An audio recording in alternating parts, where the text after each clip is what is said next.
Tu l'as raté. Je le sais, tu le sais, et au fond de toi, cette vérité te ronge comme un acide lent. Elle était là, juste devant toi. Elle t'a donné le feu vert, elle a ouvert la porte de son intimité, elle a baissé le pont-levis de sa forteresse émotionnelle. Et toi?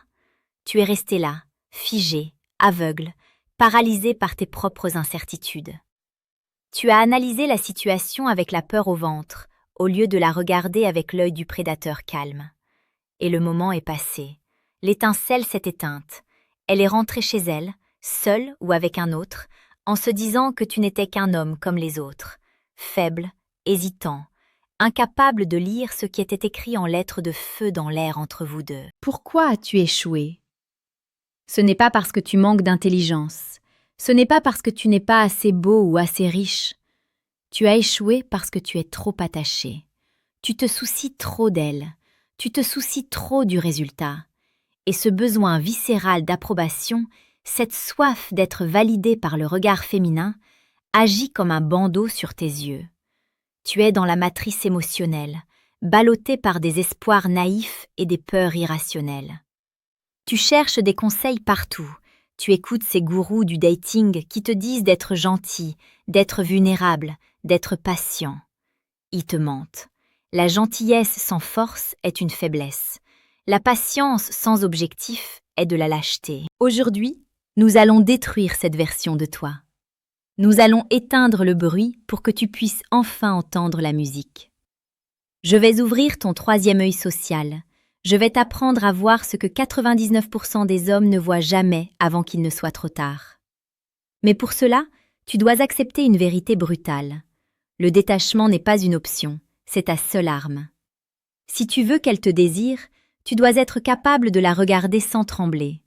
Si tu veux comprendre ses signaux, tu dois cesser de projeter tes fantasmes sur sa réalité. Prépare-toi.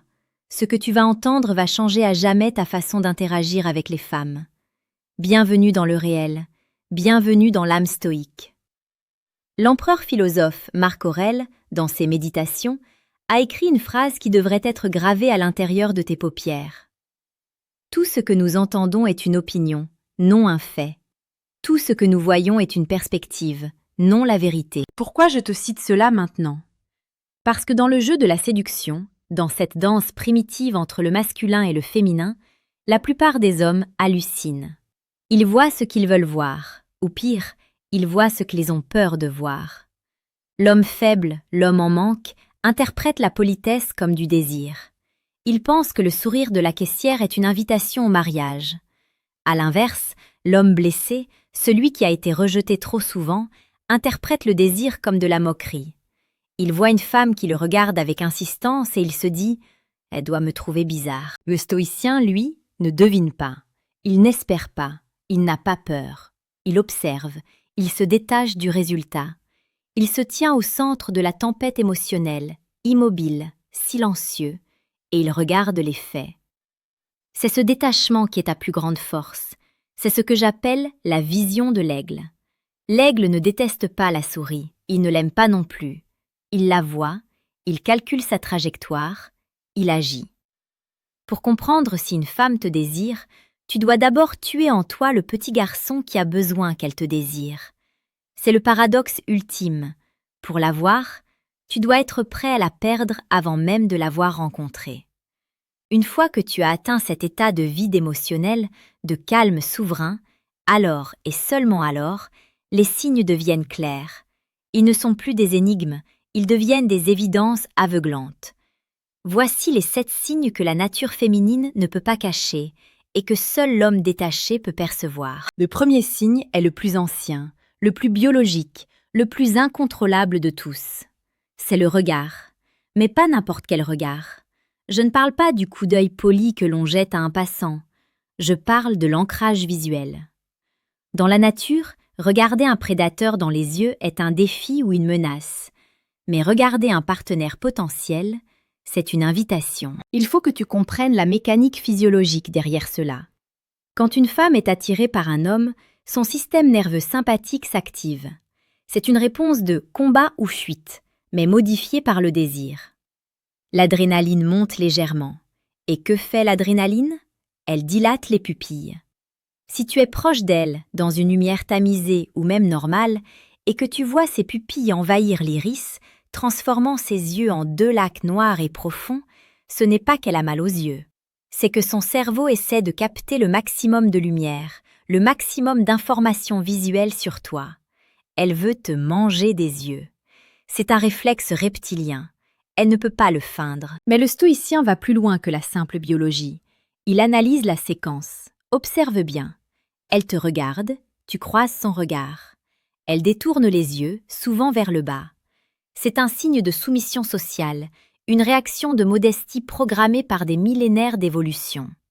Mais attention, le test est ici. Regarde-t-elle à nouveau?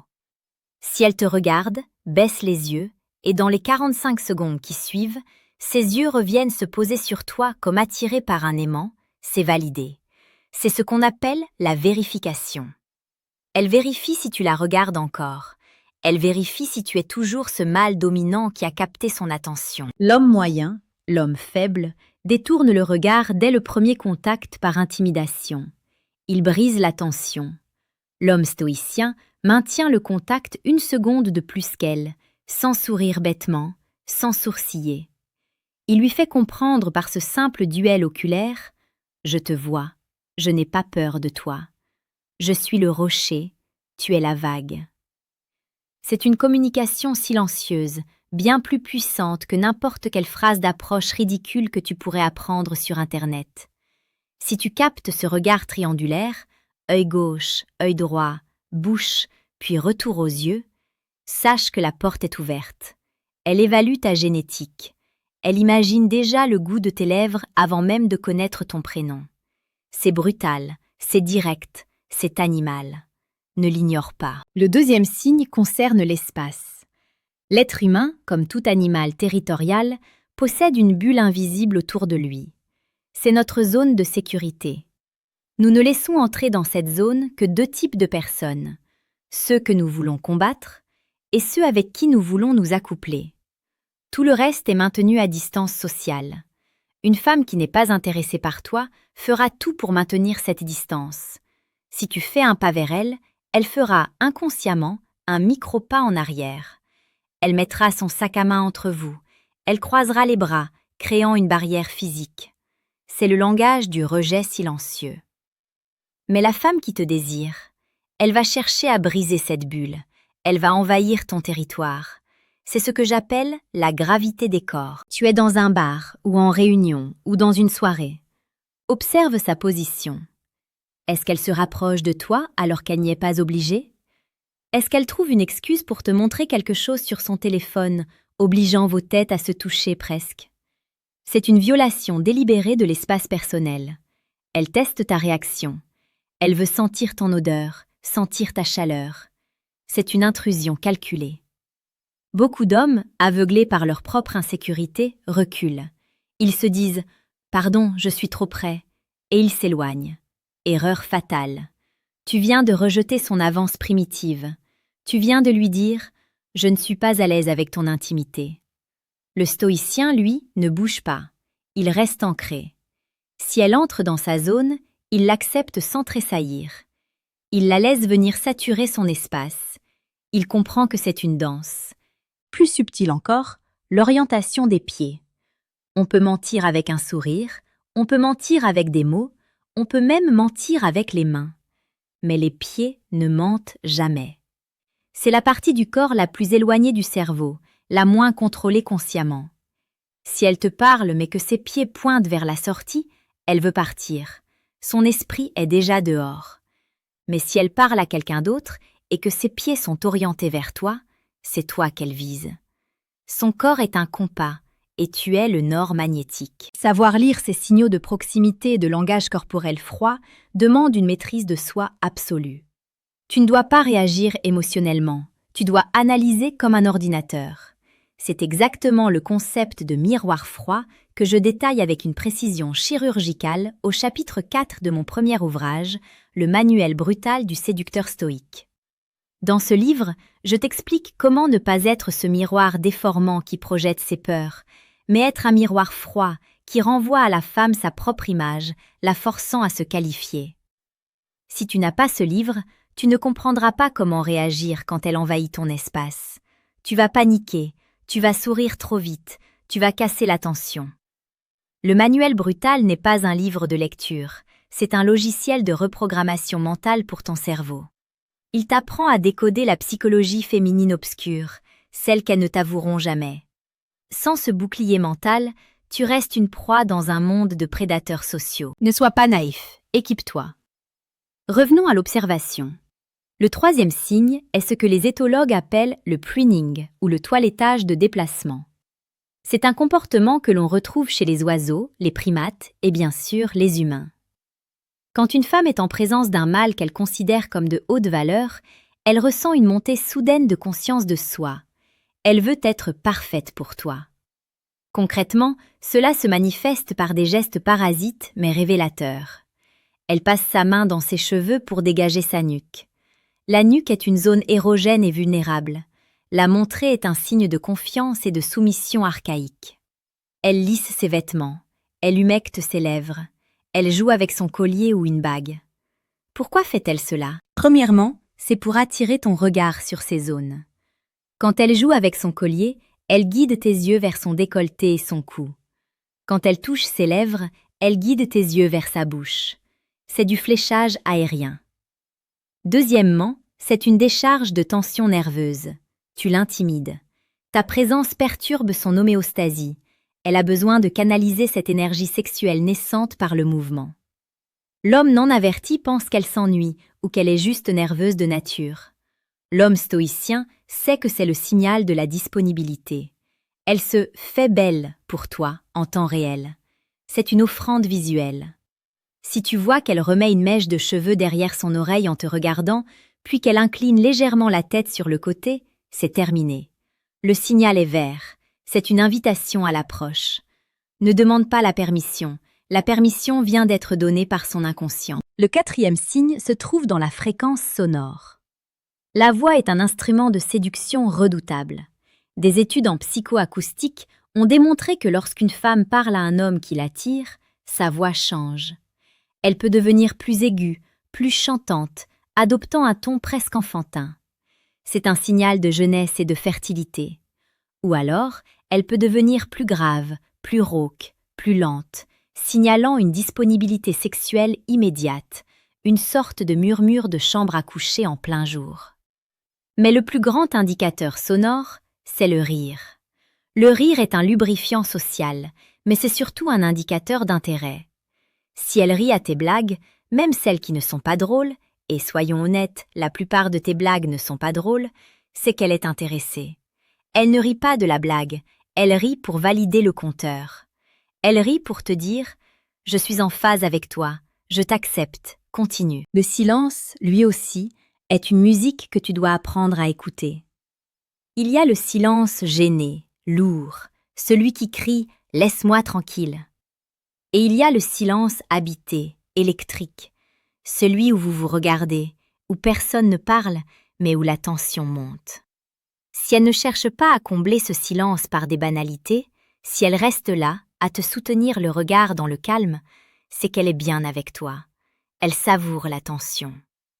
L'homme faible a peur du silence. Il babille, il raconte n'importe quoi pour meubler. L'homme stoïcien laisse le silence s'installer. Il sait que c'est dans ces silences que le désir fermente. Il laisse la pression monter jusqu'à ce qu'elle devienne insoutenable pour elle, la forçant à agir ou à se rapprocher encore. Le cinquième signe est contre-intuitif. C'est l'interrogatoire ou la qualification. Beaucoup d'hommes se sentent agressés quand une femme commence à poser des questions personnelles, parfois un peu piquantes. Tu fais quoi dans la vie? Pourquoi tu es célibataire? Tu es le genre de mec qui sort tous les soirs? L'homme fragile se met sur la défensive. Il se justifie. Il essaie de prouver qu'il est un type bien. Il tombe dans le piège. Ce qu'elle fait en réalité, c'est qu'elle te qualifie. Une femme ne perd pas son temps à passer un entretien d'embauche à un homme qui ne l'intéresse pas. Si elle te pose des questions, c'est qu'elle envisage de t'intégrer dans sa vie et elle vérifie si tu corresponds au profil. Elle cherche les failles. C'est ce qu'on appelle un shit test. Elle te teste pour voir si tu es solide. Si elle te taquine, si elle te contredit, Si elle te donne des surnoms ridicules, c'est un excellent signe. C'est une forme de jeu de rôle, de flirt agressif. Elle cherche à voir si tu as du répondant, si tu as une colonne vertébrale. L'indifférence est polie et lisse. L'attraction est rugueuse et joueuse. Si elle t'attaque gentiment, c'est qu'elle veut jouer avec toi. Ta réponse doit être stoïque, amusée, détachée, jamais vexée. Tu ne te justifies jamais. Tu retournes la question. Tu utilises l'humour absurde. Tu lui montres que son jugement ne t'atteint pas, car tu es ta propre référence. C'est cette inébranlabilité qui va faire basculer son intérêt de la curiosité à l'admiration. Le 6e signe est le point de bascule. C'est le contact physique. Nous vivons dans une société aseptisée où le toucher est devenu tabou. Alors, quand une femme brise cette barrière, ce n'est jamais anodin. Cela commence souvent par des accidents. Son genou touche le tien sous la table, son bras frôle le tien en marchant. Si elle ne se recule pas immédiatement, ce n'est pas un accident, c'est un test de contact. Ensuite, cela devient plus explicite. Elle te touche l'avant-bras quand tu la fais rire. Elle te tape l'épaule. Elle te remet le col de ta chemise. Elle enlève une poussière imaginaire sur ta veste. Ce geste, enlever une poussière imaginaire, est un comportement de primate classique, le grooming. Elle prend soin de toi. Elle te revendique. En te touchant, elle marque son territoire olfactif et physique. Elle vérifie la solidité de tes muscles, la chaleur de ta peau. Elle s'habitue à ta texture. Attention, ici se joue une partie cruciale. Si tu te figes comme une statue de glace, elle va penser que tu n'es pas intéressé ou que tu es coincé. Si tu lui sautes dessus immédiatement, tu passes pour un mort de faim. Il faut une réponse graduée, une escalade. Ce type de bonjour tactile, cette main qui traîne un peu trop longtemps sur ton bras, ce n'est pas social, c'est animal. C'est l'introduction à ce que j'appelle la domination silencieuse dans mon second ouvrage, le manuel sexuel du stoïcien impitoyable. Écoute-moi bien, comprendre les signes, c'est bien, mais savoir transformer cette tension en une performance inoubliable, c'est là que tout se joue. Beaucoup d'hommes arrivent à séduire, mais échouent au lit. Ils sont maladroits, ils manquent de confiance, ils ne savent pas gérer l'énergie sexuelle brute. Le manuel sexuel est ton épée physique. Il t'enseigne comment transformer un simple effleurement en une promesse de nuit blanche. Il t'apprend le rythme, le regard, le toucher qui électrise. Si tu ne maîtrises pas l'art de la tension charnelle, tu resteras un ami avec qui on discute, pas l'amant avec qui on crie. Ce livre est la clé pour passer du salon à la chambre à coucher avec une autorité naturelle. Enfin, le 7e signe, le plus puissant, le test ultime du stoïcien, la réaction au retrait. C'est ici que le détachement prend tout son sens. À un moment de l'interaction, tu dois reculer. Pas partir en courant, mais réduire ton attention. Tu te tournes légèrement pour parler à quelqu'un d'autre. Tu regardes ton téléphone. Tu arrêtes de poser des questions. Tu crées un vide. La nature a horreur du vide. Si elle n'est pas intéressée, elle en profitera pour s'éclipser, soulager. Mais si elle te désire, elle va paniquer. Elle va sentir la perte imminente de ton attention. Et elle va faire un effort pour te récupérer. Elle va te relancer. Elle va se rapprocher physiquement. Elle va parler plus fort. Elle va te toucher. C'est la loi de l'offre et de la demande. En retirant ton attention, l'offre, tu augmentes sa valeur, la demande. Si elle te poursuit quand tu t'éloignes, c'est la preuve absolue de son intérêt. C'est le signe que tu es le prix et qu'elle est l'acheteuse. L'homme nécessiteux ne peut pas faire ça, car il a trop peur de la perdre. L'homme stoïcien le fait naturellement, car il n'a pas besoin d'elle pour être complet. Et c'est justement parce qu'il n'a pas besoin d'elle qu'elle le veut désespérément. Tu as maintenant les clés, tu connais les signes. Le regard dilaté, l'invasion de l'espace, le toilettage, la voix, la qualification, le toucher et la poursuite. Mais savoir n'est pas suffisant. Le savoir sans l'action est une malédiction. Tu peux mémoriser cette vidéo par cœur si tu restes cet homme fragile, tremblant, qui cherche l'approbation des femmes, rien ne changera. Tu continueras à voir les signes et à ne rien faire, paralysé par la peur de l'échec. La question n'est pas de savoir si elles te veulent. La question est, es-tu prêt à assumer le rôle qu'elles attendent de toi? Es-tu prêt à être ce rocher contre lequel elles peuvent s'écraser sans le briser? Il y a deux types d'hommes qui regardent cette vidéo. Le premier est le touriste. Il écoute, il hoche la tête, il se sent motivé pendant 10 minutes, puis il retourne scroller sur Instagram. Il retourne être un gentil garçon qui se fait marcher dessus. Il retourne dans son désert affectif en espérant qu'un miracle le sauve. Ce miracle n'arrivera pas. Tu resteras invisible. Tu resteras seul avec tes regrets. Le deuxième type d'homme est celui qui a décidé de tuer le garçon pour laisser naître l'homme. Celui qui a compris que la séduction n'est pas de la magie, mais de la psychologie et de la biologie appliquée. Celui qui veut s'armer. Pour cet homme, j'ai forgé l'arsenal stoïque. Je ne te propose pas de simples PDF, je te propose une transmutation. Le premier lien dans la description, c'est pour ton esprit. C'est le manuel brutal du séducteur stoïque. C'est ton bouclier. C'est là que tu apprendras à ne plus jamais être déstabilisé, à lire les femmes comme un livre ouvert, à devenir froid, calculateur et irrésistiblement mystérieux. Si tu en as marre d'être le confident, l'ami, le mec sympa, c'est ce qu'il te faut.